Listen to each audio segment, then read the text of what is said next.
Well guys, welcome to Sunday's Walk and Talk, and this discussion today is about the UCI, the World Champs and the Australia response to the competitors and everything that came to the World Championships. And I do feel that not one incident, but the whole way it was conducted really probably could have had a negative impact on cycling as a whole. And that's what I'd like to discuss today with our community and what you guys also think about what's happened and the events, because we can all look at each individual event and say, hey, look, you know, that's just a one-off. But we had a number of incidences that were kind of negative and people are kind of pointing fingers at. So let's roll our intro and let's have a bit of a discussion about how this has impacted cycling as a whole and how this could really detract from the professionalism of cycling across the world.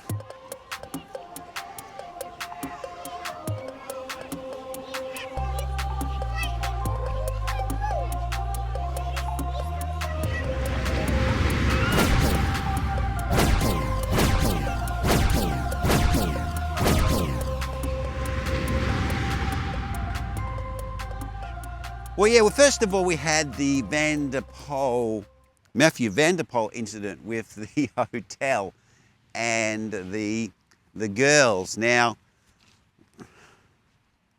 I mean, really my thoughts on this are that this was probably something that became bigger than it really should have been. But unfortunately, with the modern day views in the Western world, if something like this happens, even though it's minor, it's taken quite seriously. So that's just a progression of the times. We live in 2022. Probably if that was 20 or 30 years ago, it would have been, hey girls, behave yourself. Matthew, go back to sleep. But those days don't exist anymore, and we're very sensitive to these sorts of things with men and women interactions. So obviously the police get involved, and now what something would have been like, yeah, just clip around the ear and get back to what you're doing, now becomes a significant incident regarding the police. So that was one thing. Now, people around the world can take that two ways. They can take it like, oh yeah, look at this star who's a cycling star. He's like pushing and hurting girls, and that's inappropriate. And you can take it on the other side of the coin saying, hey, look, it was a storm in a teacup and it shouldn't have gone this far. But whichever which way you look at it, it's kind of negative. There's no positive outcome from that. So this is where I see that was a negative incident, no matter how you look at it. And then we've got the accident where Annemiek crashed on a bike. Now, I really think that that's a product failure. It doesn't look good for the manufacturers. I know people are trying to say it's a drop chain and trying to saying it was nothing.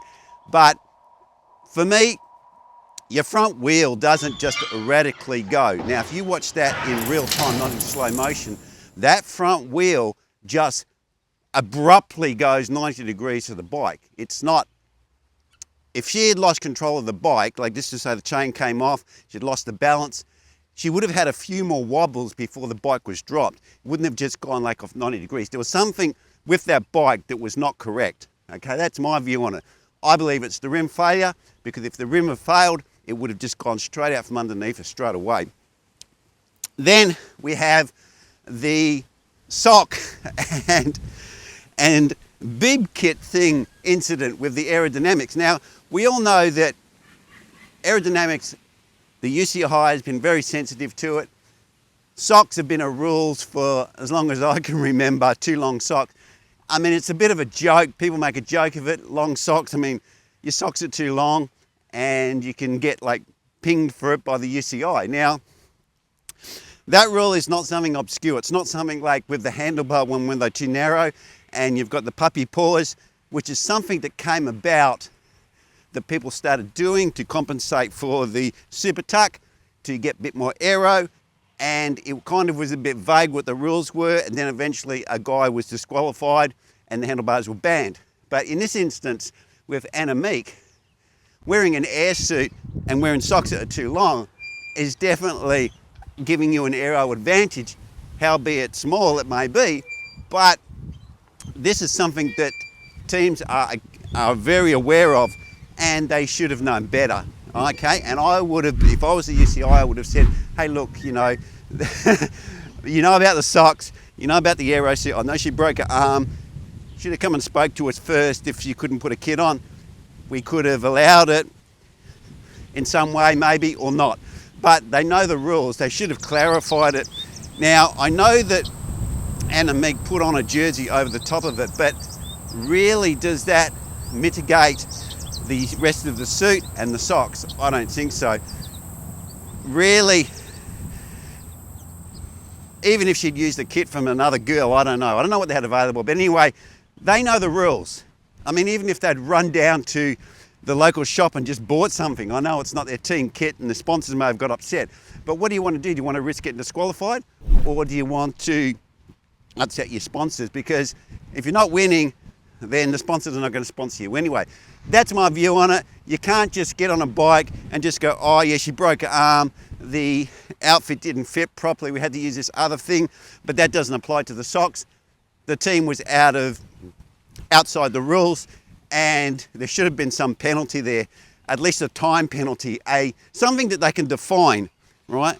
And that could have been you lose 10 seconds. I don't know. You know, if you do an aero thing because you had an aero advantage, you lose 10, 15 seconds or something, or over the distance of the course, they can calculate it like they do. These manufacturers claim, you know, 60 seconds over 40 kilometers. Come up with some sort of disadvantage that would even the playing field. And then if that time is still in front of the other team, she wins. If it's not, she loses. So in conclusion, guys, my thoughts on this, that all of these things put together really left a bad taste in everyone's mouth, and people were going, why did the hotel do this? Why did he muck around with these girls? That was stupid. Yeah, it was, but people do stupid things.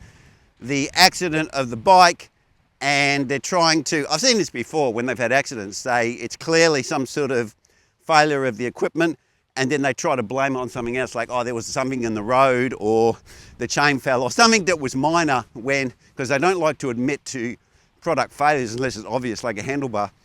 And that's another thing. People are very skeptical about what actually happened. Then there was the basically wearing an aero suit and aero socks, and the winner wins, and you go, hey guys, where's the penalty? Oh, we're just going to fine her a few dollars. It's like a millionaire getting pulled over by the cops, and they give him a fine because they went through a traffic light for $400. He goes, yeah, give us the fine, and they're on their way. He doesn't care because it's only $400. And I think this is the same sort of situation, and people are going, what the hell? There's a rule. She had an aero advantage. Everyone else complied to the rules. She didn't, and she kind of got away with it. Pretty with a slap on the wrist. And I think the whole way that this was handled, the whole event, the way it was done, people have to come a long way to Australia. Australia, it's not just a few hours. If you've ever come to Australia or had a trip from America or Europe to Australia, it's a significant travel. It's significant to come to Australia from those areas of the world. And anyway, guys, leave your comments down below. I'd like to hear what you guys got to think, your opinion on it. Do you think that this is like, yeah, all this stuff is nothing, who cares? Or do you think that, yeah, this is having a bit of an impact on the whole reputation of cycling? Okay, guys, well, that's where I'm going to leave it for the walking talk today, and I'll see you next vid. Cheers.